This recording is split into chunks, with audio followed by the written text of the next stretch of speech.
Mass hero form అందుకుంటే ఆ కిక్కే వేరుగా ఉంటుంది. ప్రస్తుతం టాలీవుడ్ కూడా మాస్ మహారాజ్ కంబ్యాక్ కోసం అలాగే ఈగర్ గా వెయిట్ చేస్తోంది. 2 ఏళ్లుగా హిట్ లేకుండా గడిపేస్తున్న రవితేజ మాస్ జాతరతో కంబ్యాక్ ఇస్తాడా లేదా అన్నది కాసేపట్లో తేలిపోనుంది. మిస్టర్ బచ్చన్ రిలీజ్ అయిన ఏడాదిన్నరకు ఇప్పుడు మాస్ జాతరతో తిరిగొచ్చాడు రవితేజ. ఎప్పుడు బ్యాక్ టు బ్యాక్ మూవీస్ చేస్తూ బిజీగా ఉండే హీరో ఈసారి మాత్రం చాలా గ్యాప్ ఇచ్చాడు.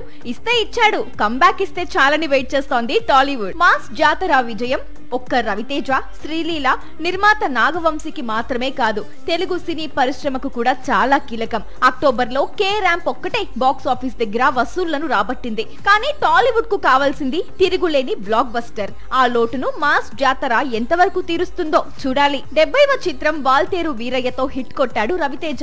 అంతకు ముందు మూవీ ధమాకా సూపర్ హిట్. అంటే రవితేజ నటించిన గత 4 చిత్రాలు పెద్దగా విజయాన్ని అందుకోలేదు. మరి 75వ చిత్రంగా ప్రేక్షకుల ముందుకొచ్చిన మాస్ జాతరతో కంబ్యాక్ ఇస్తాడా లేదా అన్నది కొద్ది గంటల్లో తేలిపోతుంది. టాలీవుడ్ లో హీరోయిన్స్ అనగానే శ్రీలీల, భాగ్యశ్రీ, రుక్మిణి మాత్రమే కాదు, ఒక అస్సామీ అమ్మాయి కూడా బాగానే బిజీ అవుతోంది. ఇయర్ బిగినింగ్ లో తాను కొట్టిన హిట్ ఇప్పుడు తనని మోస్ట్ వాంటెడ్ లిస్ట్ లో చేర్చింది. ఏడాది ప్రారంభం డ్యూడ్ హీరో ప్రదీప్ రంగనాథన్ నటించిన డ్రాగన్ మూవీలో హీరోయిన్ గా నటించి సౌత్ మొత్తం దృష్టిని ఆకర్షించింది.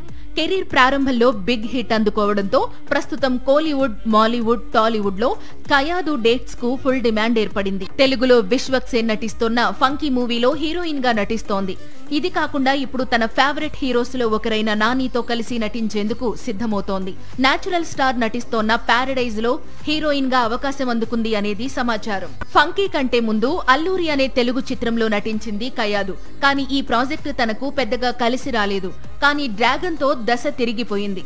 అస్సాంలో పుట్టిన కయాదు పూణేలో పెరిగింది. 2021లో మిగిల్పేటే అనే కన్నడ సినిమాతో సినిమాల్లోకి అడుగుపెట్టింది. కెరియర్ లో అన్ని హిట్సే, అందరూ స్టార్ హీరోలే, ఎవరికి ఫ్లాప్ ఇవ్వలేదు. నిర్మాతలకు డిజాస్టర్స్ అంతకంటే ఇవ్వలేదు. అయినా సరే ఆ డైరెక్టర్ కు కంటిన్యూస్ గా మూవీస్ ఉండవు. ఆయన సినిమాలు చెయ్యాలి అనుకున్నప్పుడే చేస్తాడు. ఆయన టచ్ లోకి వెళ్లే హీరోలతోనే వర్క్ చేస్తాడు.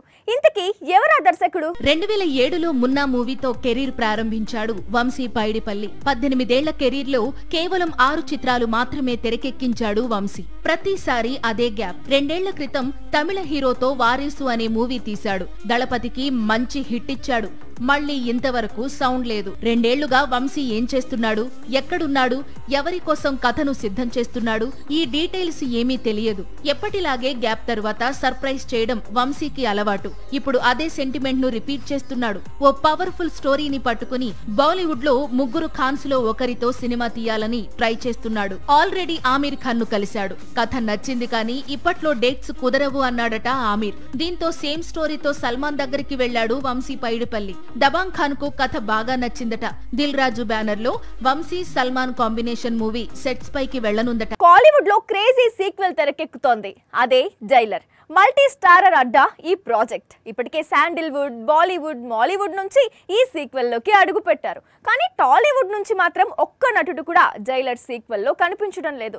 ఇలా ఎందుకు జరుగుతోంది? జైలర్ టాలీవుడ్ ఎందుకు డిస్టెన్స్ మెయింటైన్ చేస్తోంది? మల్టీ స్టారర్ మూవీస్ అందు జైలర్ రేంజ్ వేరు. ఆ రేంజ్ లో ఈ మూవీని ప్లాన్ చేశాడు తమిళ దర్శకుడు నెల్సన్. అందుకే మొదటి భాగం భారీ వసూళ్లను కొల్లగొట్టింది. సీక్వెల్ తెరకెక్కుతోంది అంటే చాలా క్రేజ్ కనిపిస్తోంది. మొదటి భాగంలో బాలీవుడ్ నుంచి లాల్, శాండిల్వుడ్ నుంచి శివరాజ్ కుమార్ కనిపించారు. జైలర్ మొదటి భాగం తెరకెక్కే సమయంలో టాలీవుడ్ నుంచి కూడా ఒక నటుడిని సంప్రదించారు. కానీ కుదరలేదు. దీంతో మూవీని అలాగే రిలీజ్ చేశారు.